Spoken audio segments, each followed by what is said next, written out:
ഈശോയിൽ ഏറ്റവും പ്രിയപ്പെട്ടവരെ, ഇന്ന് തിരുവചനത്തിലൂടെ ക്രിസ്തുനാഥൻ നിങ്ങളിൽ ഏറ്റവും വലിയവൻ നിങ്ങളുടെ ശുശ്രൂഷകനായിരിക്കണം എന്ന് പറഞ്ഞ് നിയമജ്ഞരുടെയും ഫരിസയരുടെയും കാപട്യത്തെക്കുറിച്ച് നമുക്ക് പറഞ്ഞ് മനസ്സിലാക്കി തരികയാണ്.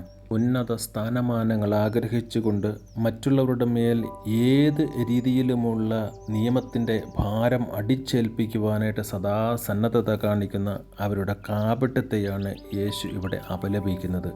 അവരുടെ അനുകരണീയമല്ലാത്ത ജീവിതത്തെ യേശു അപലപിച്ചുകൊണ്ട് ദൈവമക്കളായ നാം ഓരോരുത്തരോടും പറയുകയാണ്, അനുകരണീയമായ ജീവിതം നയിച്ച് നല്ല ക്രിസ്ത്യാനിയായി ജീവിക്കുവാനായിട്ട് നമുക്ക് ആത്മപരിശോധന ചെയ്യാം.